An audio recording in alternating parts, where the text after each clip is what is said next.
하나님 말씀은 고린도전서 11장 17절에서 34절까지 말씀드리겠습니다.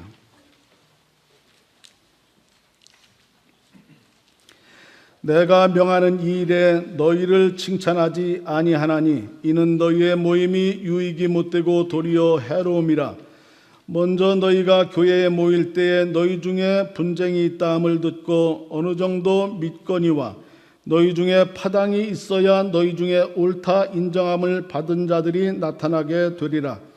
그런즉 너희가 함께 모여서 주의 만찬을 먹을 수 없으니 이는 먹을 때에 각각 자기의 만찬을 먼저 갖다 먹으므로 어떤 사람은 시장하고 어떤 사람은 취함이라.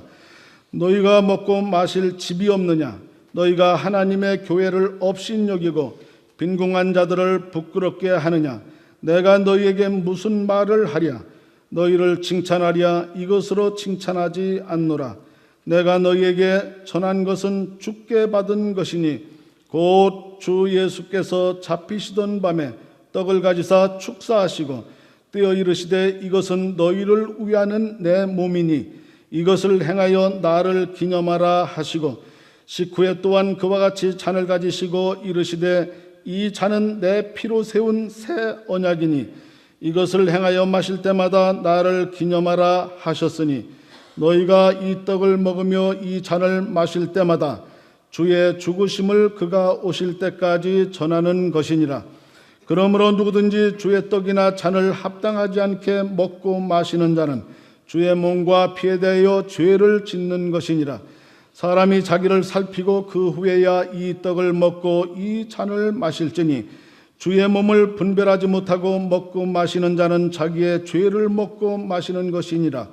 그러므로 너희 중에 약한 자와 병든 자가 많고 잠자는 자도 적지 아니하니 우리가 우리를 살폈으면 판단을 받지 아니하려니와 우리가 판단을 받는 것은 주께 징계를 받는 것이니 이는 우리로 세상과 함께 정죄함을 받지 않게 하려 하심이라. 그런즉 내 형제들아 먹으러 모일 때에 서로 기다리라. 만일 누구든지 시장하거든 집에서 먹을지니 이는 너희 모임이 판단받는 모임이 되지 않게 하려 함이라. 그 밖의 일들은 내가 언제든지 갈 때에 바로 잡으리라. 아멘. 잠시 기도하겠습니다. 하나님 아버지, 지금까지 지내온 것이 하나님의 은혜임을 찬양을 드렸습니다. 믿음으로 이 한 해를 하나님이 이끌어 주셨음을 믿으며 새해에도 하나님이 이끌어 가실 것을 믿고 찬양을 드립니다. 주님 받으시는 줄로 믿습니다. 장로님의 기도에 응답하심을 믿습니다. 그대로 다 이루어지게 하여 주셔서 귀한 열매를 맺는 우리 교회가 되게 하여 주옵소서. 부족한 종을 세우셨사오니 성령으로 충만케 하사 주의 말씀을 증거할 때에 꼭 우리가 필요한 말씀을 허락하여 주시옵시고 말씀 가운데 또 새로운 믿음으로 살 수 있도록 저희들을 붙들어 주시옵소서. 예수님의 이름으로 기도하옵나이다. 아멘. 아멘. 할렐루야. 하나님께서 이 시간도 우리와 함께 하셔서 예배를 받으시는 줄로 믿습니다. 오늘 이 시간은 언제나 잊지 말아야 할 것이라는 제목으로 말씀을 드리도록 하겠습니다. 성도님들, 오늘은 금년도 마지막 주일입니다. 저는 이 시간 한 해를 마무리하고 신앙인으로서 새해를 맞이하면서 우리가 가장 신경 써야 할 것은 무엇인가를 말씀드리고자 합니다. 오늘 본문에는 사도 바울이 초대교회에서 예수님의 살과 피를 기념하는 성찬식이 변진된 것을 보면서 그것의 진정한 의미를 가르치는 내용이 기록되어 있습니다.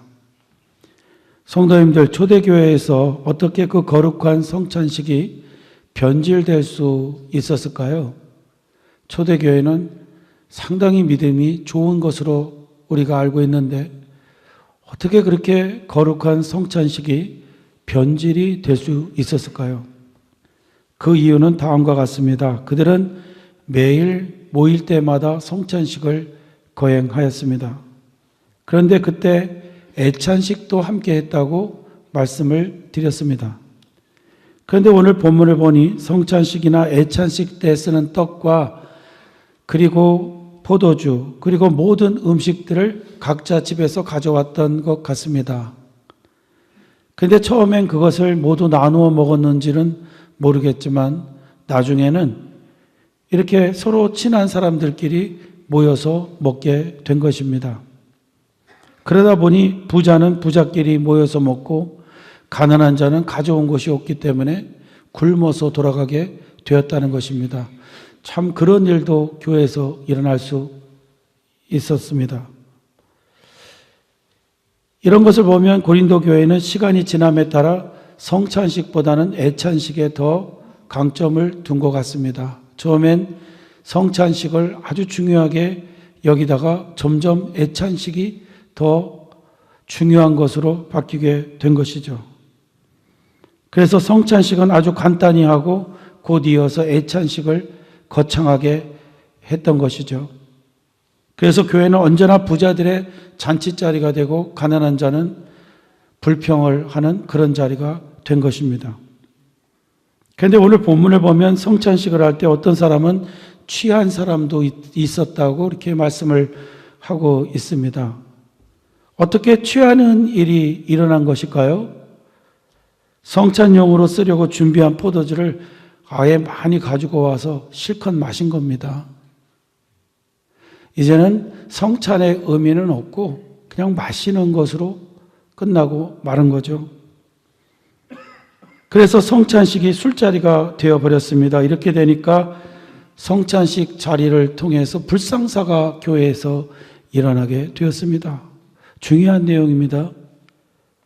그렇게 먹고 마시고 한 자들 중엔 질병이 발생이 되고 중병을 앓게 되고 그들 가운데는 죽는 자도 있게 되었다. 이렇게 성경은 말씀하고 있습니다. 그래서 오늘 본문을 보니 사도 바울은 성찬을 함부로 대하다가 그런 일이 생겼다는 것을 다음과 같이 말씀을 하고 있는 것입니다. 오늘 본문 27절부터 32절 말씀까지입니다. 그러므로 누구든지 주의 떡이나 잔을 합당하지 않게 먹고 마시는 자는 주의 몸과 피에 대하여 죄를 짓는 것이니라. 사람이 자기를 살피고 그 후에야 이 떡을 먹고 이 잔을 마실지니 주의 몸을 분별하지 못하고 먹고 마시는 자는 자기의 죄를 먹고 마시는 것이니라. 그러므로 너희 중에 약한 자와 병든 자가 많고 잠자는 자도 적지 아니하니, 그러니까 죽은 자도 적지 아니하니, 우리가 우리를 살폈으면 판단을 받지 아니하려니와 우리가 판단을 받는 것은 주께 징계를 받는 것이니 이는 우리로 세상과 함께 정죄함을 받지 않게 하려 하심이라. 이 말씀에는 아주 명확하게 성스러운 성찬식을 함부로 대할 때에 병이 들고 죽게도 되었다 하는 것을 우리에게 알려주고 있습니다. 그런데 그러면 왜 성찬식을 함부로 대하면 이런 일이 벌어지게 되는 것일까요? 그 이유는 주님의 이름으로 교회가 성찬을 뗄 때에 주님께서는 영적으로 살과 피에 그 떡과 잔에 임재하시기 때문입니다. 그러므로 이제 우리가 떼는 떡은 하나님에게는 독생자의 살이요, 잔은 독생자의 피가 되는 것입니다. 영적인 의미를 가지고 있다는 것이죠. 그런데 그런 성스러운 것을 함부로 대한다면 하나님이 진노하심으로 함부로 대하는 자에게 병과 죽을 일도 생길 수 있다는 것을 가르쳐주고 있는 것입니다. 기독교 안에는 신비스러운 일들이 여러 가지가 있는데 그 중에 하나가 성찬입니다. 성찬은 성도에게 있어서 대단한 특권이지만 성찬을 함부로 대해서는 안 된다는 것을 오늘 본문은 확실하게 우리에게 보여주고 있는 것이죠. 그러므로 교회는 성찬에 참여하는 성도들이 이러한 일을 당하지 않게 특별하게 주의를 드리는 것입니다. 그 예로 교회는 성찬에 참여할 자로 그 의미를 분명하게 이해할 수 있는 그 척도를 세례받은 자로 정해 놓은 거죠. 적어도 세례받은 자만이 이 성찬의 의미를 알고 뗄 수 있기 때문에 그렇게 정한 겁니다. 그리고 데리고 온 어린아이들 절대로 그 떡과 잔을 주지 못하도록 그렇게 권유하고 있습니다. 왜냐? 어떤 분은 자꾸 그 교회가 그 조그만 거 얼마 되지도 않는 거 애들한테 아낀다고 그러는데 아끼는 게 아니고 함부로 대하면은 안 되는 것이기 때문에 분명하게 말씀을 드리는 것입니다. 그리고 세례를 받은 자라도 회개할 것이 있는 자들은 회개를 하면서 이 잔을 또 떡을 받아야 된다는 것을 교회는 주의해서 알려드리고 있는 것입니다. 그래서 성찬 때문에 병드는 자가 없게 하기 위함인 것입니다. 그런데 저는 이러한 성찬의 중요성을 한 가지 보면서 한 가지 더 깨달은 게 있는데, 성찬은 사람으로 하여금 병들게도 하지만 그 반대로 믿는 자로 하여금 치료함도 베풀어 주신다는 것을 깨닫게 된 것이죠. 그 이유는 다시 말씀드리지만 성찬에는 예수 그리스도의 임재가 임하게 되고 그것을 믿음으로 받는 자들에게 하나님은 영적인 힘을 주시고 또한 육적인 영향도 주신다는 것을 믿기 때문에 그렇습니다. 성찬을 통하여 병이 들고 죽게도 된다면, 성찬을 믿음으로 받는다면 생명에 이르게 된다는 것을 믿습니다. 바로 그 성찬의 신비에 대해서 오늘 본문이 말씀을 하고 있는 것입니다. 그런데 초대교회는 이러한 모든 것을 잊고 단지 성찬을 먹고 마시며 즐기는 것으로 삼았으니 성찬의 본질이 변질되었다는 것을 알게 되는 것입니다. 성도님들, 저는 초대교회에서 일어난 이런 일을 보면서 믿는 자가 가장 조심해야 될 것이 무엇인가를 깨닫게 되었습니다. 그것은 영적인 귀한 일도 너무 익숙해지면 그 본질을 잊어버리고 형식에만 매달려 살게 된다는 것입니다. 성찬은 엄청나게 중요한 특권이고 은혜인데 이것을 이제 본질을 잊어버리고 형식에만 치우쳐서 그렇게 한다면 거기에는 하나님의 은혜가 없다는 겁니다. 초대교회는 모일 때마다 성찬을 떼었다고 말씀을 드렸습니다. 그러다 보니까 너무 익숙해지면서 성찬의 본질을 잊어버린 것입니다. 그러므로 성도가 가장 조심해야 될 것은 영적인 일을 계속해 나갈 때, 같은 일을 계속해 나갈 때 항상 그 본질을 잊지 않도록 되새겨야 한다는 것입니다. 반드시 되새겨야 됩니다. 그렇지 않으면 어느 순간에는 껍데기만 붙잡고 있고 형식만 붙잡고 있고 그 본질을 잊어버릴 때가 너무나 많기 때문에 그렇습니다. 그 예로 봉사 생활이 그렇습니다. 처음엔 봉사의 일을 맡았을 때는 다 하나님이 교회를 통해서 고귀한 일을 주셨다고 감사하고 감격하고 시작합니다. 근데 시간이 지나면 그런 본질적인 것을 잊어버리고 일 자체만 생각하게 됩니다. 그렇게 되니까 일이 힘들면 시험에 들게 되는 거예요. 그 일의 본질을 생각한다면 그 일을 통해서 하나님이 어떤 은혜를 우리에게 베푸시는가, 내가 어떤 특권을 받았는가를 생각하게 되는데 그거 잊어버리니까 일만 매달리니까 결국 시험에 들고 마는 것입니다. 그러므로 중요한 것은 매번 봉사에 임할 때마다가 내가 왜 이 일을 하고 있나 하는 동기를 잊지 말아야 할 것입니다. 저는 찬양대를 처음 서게 되는 날을 잊지 못합니다. 제 나이 17살 때 브라질 상파울로에서 예수님을 구주로 영접하고 교회를 출석하는데 가장 하고 싶었던 일이 찬양대였습니다. 왜 찬양대였냐면 이렇게 보니까 이 찬양대가 하나님을 제일 가까이서 섬기고 있는 것처럼 보였습니다. 또 성경을 봐도 이 하나님을 찬양하는 찬양대가 가장 회막 가까운 곳에 있어갖고 찬양을 드리는 일을 하였습니다.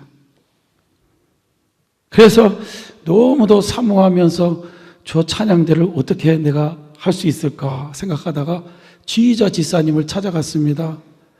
지사님, 저 찬양대원이 되고 싶은데 어떻게 하면 할 수 있습니까? 그랬더니 이 찬양대 지휘자 지사님이 세례 받으셨나요? 이렇게 묻는 거예요.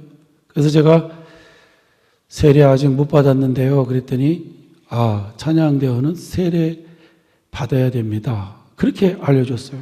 그래서 다음에 세례 받으면 오라고 그렇게 알려줬어요. 그런데도 저는 너무나 찬양대원이 되고 싶었습니다. 그래서 다시 찾아갔어요. 그리고 드린 말씀이, 그러면 찬양대원은 될 수 없어도 찬양대 연습할 때 연습은 할 수 있나요? 그랬더니 이분이요, 그것은 제가 결정할 수가 없고 대장님께 물어봐야 된다 그래요. 그 대장님께 물어봤더니 대장님은 목사님께 물어봐야 된대요. 그래서 목사님까지 올라가서 목사님이 기가 막힌 답을 주셨어요. 정식 대원은 안 되니까 보조 찬양대 대원으로 하면 된다. 그렇게 해서 보조 찬양 대원이 됐습니다. 보조 찬양 대원이 뭐 하는 거냐면 연습할 때는 같이 해요. 그런데 이렇게 올라가서 예배 드릴 때는 저는 못 들어가요. 뭐 해야 되냐면 찬양 대원이 놓고 간 악보 정리하고, 그리고 옷 정리하고, 그리고 이제 예배에 들어갈 수 있는 거예요. 그런데 저는 그 일을 맡은 것이 너무 자랑스러웠습니다. 주님을 위하여 무엇인가 하고 싶었는데 하게 되었으니까 너무 감격적이었죠. 그리고 어서 세례를 받아 정식 찬양대원으로 임명을 받아서 그렇게 찬양대석에 서기를 소원했습니다. 그리고 6개월 후에 제가 세례를 받는 날, 저는 정식으로 찬양대원으로 임명을 받고 찬양대에 서게 되었습니다. 그날요, 저는 지휘자 지사님에게 죄송할 정도로 눈물을 많이 흘리면서 찬양을 불러야 했습니다. 그런데 그날 제가 찬양을 부르는데 한 가지 이상한 체험을 하게 되었습니다. 그것은 제 찬양이 마치 향처럼 연기가 되어 하늘 보좌를 향하여 올라가는 것 같이 느껴진 겁니다. 노래를 부르니까요, 노래 가사가 이렇게 하나님을 향해서 향처럼 피어져 올라가는 느낌을 받았어요. 그러면서 제가 성경통신과를 공부하면서 요한계시록에서 읽었던 장면이 생각이 났습니다. 그것은 우리의 기도가 향연처럼 근근슬에 담겨져서 천사에 의해서 하나님 앞에 올려진다는 것이었죠. 그때 저는 우리의 찬양이 어떤 것인지를 피부로 깨닫게 되었습니다. 찬양은 곡조 붙은 기도로서 우리가 찬양을 할 때 그것은 향연처럼 천사에 의해서 하나님의 보좌에 바쳐지는 것이다 하는 것이었습니다. 그런데 그렇게 처음에 찬양대원이 되어서 찬양을 감격적으로 부르고 그렇게 은혜로운 찬양을 드렸는데 제가 변질이 되기 시작했습니다. 저도 모르게 찬양대의 모든 것이 일로 여겨지게 된 거죠. 일단 예배에 임하게 되면 첫 성령 부르게 준비해야 하고, 기도가 끝나면 기도송 불러야 되니까 준비해야 되고, 축도를 끝나게 되면 끝성령을 불러야 되니까 그것도 준비하게 되고, 그러니까 그 내용에 집중하지 못하고 찬양대 일에 집중을 하게 되더라고요. 그러다 보니까 예배와 찬양의 은혜는 다 잃어버리고 일만 붙잡고 있는 사람이 되어버린 것을 어느 날 느끼게 되었습니다. 저는 그러한 저의 경험을 되새기면서 강조하게 된 것은 찬양대를 비롯하여 예배위원들은 누구보다 은혜를 받기 위하여 몇 배로 노력을 해야 한다는 것입니다. 분명히 하나님 앞에 52주 찬양을 드리고 연습하는 동안에 찬양대는 진심으로 그 본질을 기억하며 찬양을 한다면 하나님의 은혜가 누구보다도 크다고 좀 믿습니다. 믿습니까? 아니, 매주마다 하나님 앞에 큰 그릇에 찬양이 올려지는데 이게 보통 은혜로운 자리가 아니거든요. 근데 이거 잊어버리고 이 본질 잊어버리고 그냥 일에만 매달려 있으면 이거는 아니라는 겁니다. 그러면 사람들이요, 찬양을 부르는데도 삭막하게 돼버립니다.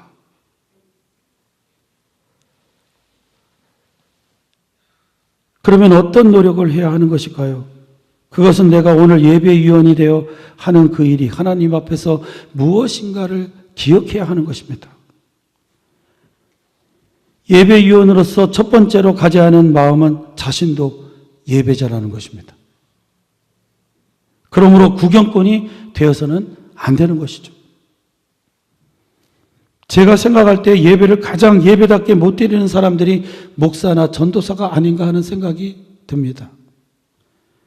평신도 이때는 그렇게 예배에 열심을 내던 사람이 이상하게 교육자의 직분을 맡게 되면 예배를 일로 여기게 되는 경우가 많기 때문에 그래요.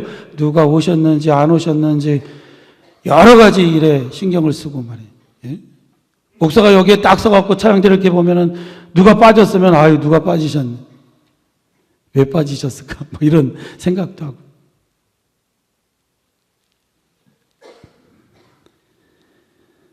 이러한 것은 사회를 보고 기도를 담당하는 직분을 갖고 계신 분들도 마찬가지라 생각합니다. 예배 준비하느라고 예배의 본질을 잊어버릴 수가 있게 되는 것입니다. 그래서 저는 그러한 것에서 벗어나기 위하여 언제나 예배에 임할 때마다 기억하는 것은 나는 오늘 하나님 앞에 예배를 드리는 자이다 하는 것을 생각하는 것입니다. 특별히 주일날 예배는 같은 내용으로 3번을 드리게 됩니다. 우리 성도님들 같은 예배를 3번 드릴 때 제가 지겨울 것 같습니까? 안 그럴 것 같습니까? 지겹지는 않아도 지루할 것 같지 않습니까? 똑같은 거 3번 찬송 부르고 똑같은 거 이렇게 설교하고 그러는데요. 그렇게 되지 않기 위해서 예배 때마다 하나님 앞에 구합니다. 하나님, 오늘 제가 부르는 이 찬양은 천국 보좌를 향하여 향연처럼 피어지는 곡조 붙은 기도로 올려지는 줄로 믿습니다. 이렇게 하고 찬양을 부르면요 1, 2, 3부 예배가 각각 다른 은혜가 있어요.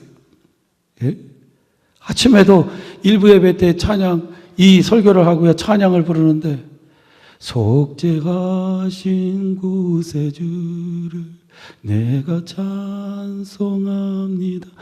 와, 그러면서요 죽음에서 생명으로 나를 옮겨주신 줄 그런데 얼마나 은혜가 되는지 몰라요. 주님의 은혜가 감사하잖아요. 너무 실제적이잖아요. 어느 날은 제가 드리는 예배가 천상에서 펼쳐지고 있는 예배와 연결이 되는 것 같이 느껴져요. 그리고 제 찬양이 그 보좌에서 울려 퍼지는 것을 느낍니다. 근데 성경은 분명히 말씀하고 있거든요. 우리가 예배를 드릴 때 그 예배는 천상과 연결이 되는 거예요. 믿습니까? 천사가 역사를 하고 있는 거죠. 성도님들, 제가 이렇게 의식적으로 예배의 본질을 기억하려고 하는 것은 우리는 익숙해지면 본질을 잊어버리고 형식에만 매달리기 때문에 그렇습니다. 그 대표되는 사람들이 바리새인들이었습니다. 예수님은 바리새인들을 향하여 이렇게 말씀하셨습니다. 마태복음 23장 23절입니다.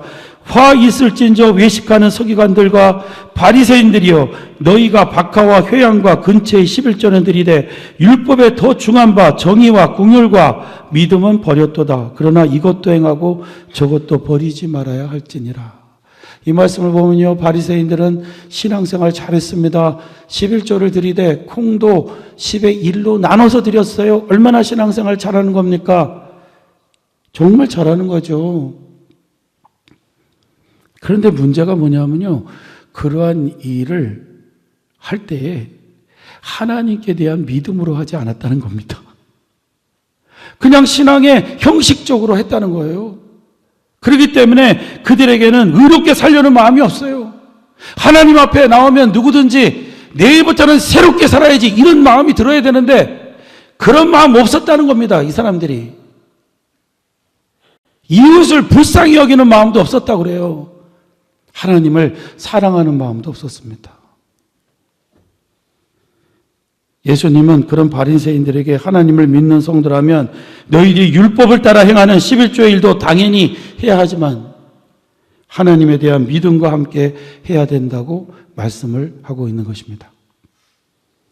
그러므로 오늘 이 시간 예배를 드릴 때 열심을 내는 것도 중요하지만 이 예배의 본질, 기도의 본질, 찬송의 본질을 기억하면서 하나님 앞에 이 예배를 올려드려야 될 줄로 믿습니다. 이렇게 우리가 하나님 앞에 매주일 나와서 예배를 드리면요, 그것은 우리의 전 삶에 큰 영향을 준다고 저는 믿습니다. 그것에 대해서 몇 가지로 제가 말씀을 드리고 마치도록 하겠는데요. 맥스 루카도가 그의 책 주와 같이 길 가는 것에서 기도에 대해서 이렇게 말씀을 하였습니다. 이 기도를 오늘 생각하면서 기도하셔야 됩니다. 잘 들어보시기 바랍니다. 당신이 하나님께 기도할 수 있는 까닭은 그분이 들으시기 때문이다. 당신의 목소리는 천국에서 중요하다. 그분은 당신을 아주 진지하게 대하신다. 당신이 하나님의 임재에 들어서면 천사들은 당신의 목소리를 들으려 고개를 돌린다. 그러므로 그분께 무시당할까 봐 두려워할 필요가 전혀 없다. 말을 더듬거나 두서가 없어도 누구도 당신이 할 말에 마음을 주지 않아도 하나님은 마음을 주신다. 그리고 하나님은 당신의 기도를 들으신다. 집중하여 들으신다. 귀 기울여 들으신다. 당신의 기도는 값진 보석처럼 소중히 취급된다. 기도의 말은 정화되고 능력을 입어 우리 주님께 향기로운 냄새로 올라간다. 당신의 기도는 하나님을 움직여 세상을 변화시킨다.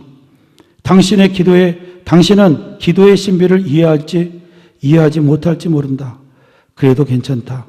그러나 이것만은 분명하다. 하늘의 행동은 누군가 이 땅에서 기도할 때 시작된다. 얼마나 놀라운 일인가. 믿습니까? 성도님들, 우리가 아는 기도가 하찮은 것 같아도 우리가 기도할 때는 천사들이 긴장을 합니다.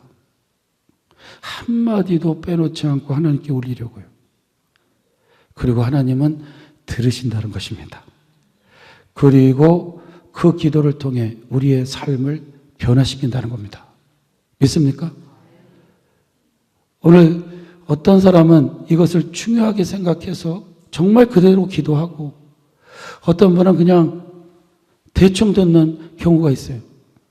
그래서는 안 되리라고 믿습니다.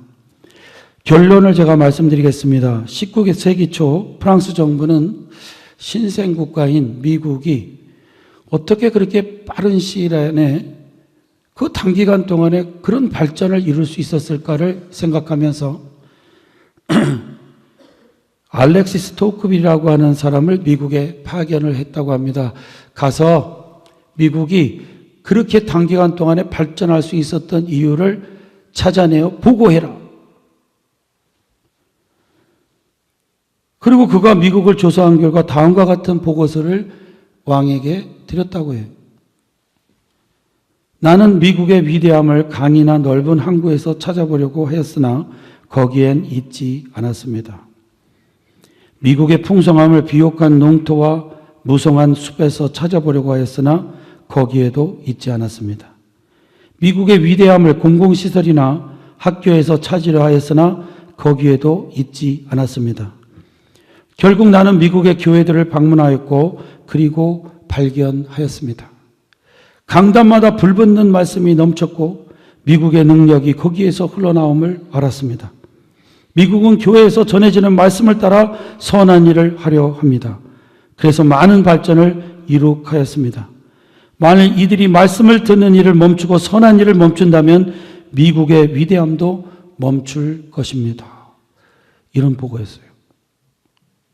사랑하는 성도님들, 미국은 300년밖에 안 되는 역사를 갖고 있지만 수천 년의 역사를 갖고 있는 나라들을 앞서고 있습니다. 대단한 파워입니다. 이 유럽 전체가 똘똘 뭉쳐서 미국을 견제하고 있지만은 미국은 그것을 뛰어넘습니다. 미국의 힘은 얼마 전에도 이자율 변동이 보여주고 있어요. 0.25% 올랐는데 세계 경제가 흔들리고 있습니다. 대단한 힘을 이 미국이 가지고 있습니다. 어떻게 그런 대단한 나라를 단기간 동안 300년 만에 이룰 수가 있었을까요? 정말 미국을 다니다 보면 기적 같아요. 길들이 똑같이 나와져 있고요. 먹는 것도 거의 다 똑같아요. 저 유럽을 가면 어느 시골에 가면 이 분명한 차이가 있어요. 근데 미국은 차이가 없어요. 오히려 더 싼 것 같아요. 그 이유가 뭡니까? 그것은 무엇보다도 예배를 생명처럼 귀중히 여겼던 청교도적인 신앙 위에 이 나라가 세워졌기 때문입니다. 믿습니까? 우리 성도님들이 뉴욕만 보면요, 미국 사람들 예수님 잘 안 믿는 것 같고 자꾸 떠나는 것 같잖아요. 그런데 미국의 바이블 벨트라고 하는 그 주를 가면요, 9개 주인가 그렇게 주가 되는데요. 뭐 조지아 뭐 이렇게 하면서 내려가요. 미시시피 막 루지애나 이렇게 내려가다 보면 교회들이 다 살아 있어요. 교인의 수가 몇 명이냐 그러면 보통이 1000명이 넘는데요. 예배에 출석하는 숫자가 1000명이 아니라 성경 공부에 참여하는 분들이 1000명이에요. 청교도적인 신앙 위에 이 나라가 세워졌고 그대로 살고 있어요. 미립국자 누가 고쳐줍니까? 이머전시로 들어가면 다 고쳐줘요. 그래서 그거 이용해 먹는 분들 이 남미 쪽에서 많이 올라오잖아요. 그 경계선에는요, 감기만 걸려도 그냥 들어와서 약 받아가지고 자기 나라 돌아가는 분들이 있어요. 미국은요, 철저히 사마리탄 정신 위에 세워진 거죠. 도움을 구하는 자에게 그냥 대접을 하는 겁니다. 그래서 많은 논란이 있죠. 믿음 위에 이 나라가 세워졌기 때문에 놀라운 힘을 하나님께서 이 나라에 부어주고 있다고 좀 믿습니다. 그러므로 이 시간 새해를 위하여 선한 계획을 하실 때에 새해에는요, 예배 생활에 승리할 것을 결단하셔야 됩니다. 예배 생활에 승리를 하셔야 우리는 모든 삶에서 변화를 가질 수 있습니다. 믿습니까? 예배 생활에서 은혜를 받으면요, 말씀대로 살게 하세요. 역사가 벌어지는 거죠. 바등바등 살지 않고 여유 있게 도우면서 살 수 있습니다. 하나님께서 미국을 통해서 분명히 보여주신 증거라고 믿습니다. 성도님들, 다시 말씀드립니다. 우리가 하는 모든 예배 행위가 진정한 하나님께 드려진 것이 아니라면 그것은 아무것도 아닙니다. 아무런 영향도 우리에게 줄 수가 없어요. 그러나 그것이 진정으로 하나님의 말씀을 기억하며 하나님께 드리는 본질적인 것이라면요, 그것은 우리의 삶을 바꾸어 놓는 원동력이 될 줄로 믿습니다. 새해에는 뭔가 다른 것을 추구해야 될 줄로 믿습니다. 더 본질적인 영적인 것을 추구함으로 우리 교회와 우리 성도님들이 하나님의 은혜로 놀라운 역사를 일으키는 한 해가 되시기를 주의 이름으로 축원합니다. 저는 내년에도 그렇게 결단을 합니다. 이 교회의 변화는, 이 교회의 힘은 예배에 있다고 믿습니다. 기도에 있다고 믿습니다. 찬양에 있다고 믿습니다. 이것을 집중적으로 계획하고 내년도에는 성경 암송 32장 외우기 운동도 하고요. 내년도에는 다시 40일 새벽 부흥회로 돌아가고 산상기도 올라가서 기도할 것이고 또 찬양대를 통해서 많은 은혜를 받고자 계획하고 있습니다. 하나님의 크신 은혜가 우리 가운데 있을 줄로 믿습니다. 새해가 기대되지 않습니까? 기대하셔도 좋습니다. 왜냐? 하나님은 예배의 본질을 잊지 않는 자에게 은혜를 베푸시기 때문입니다. 기도하겠습니다. 하나님 아버지, 단 5분을 예배를 드려도, 단 1분을 기도를 드려도 그 기도의 본질과 찬양의 본질을 기억하며 할 수 있는 우리가 되게 하여 주옵시고, 허공을 치는 그런 기도, 그런 찬양하지 않게 하여 주시고, 주님 찬양대가 연습을 할 때도 하나님께 드리는 것으로 찬양하게 하사 그들이 수고한 것의 수백 배를 열매 맺게 하여 주시옵소서. 우리 성도님들이 한순간 드리는 찬송 때문에 그 삶이 변화되게 하여 주시옵시고, 삶에 놀라운 은혜가 부어지게 하여 주시옵소서. 예수님의 이름으로 기도하옵나이다. 아멘.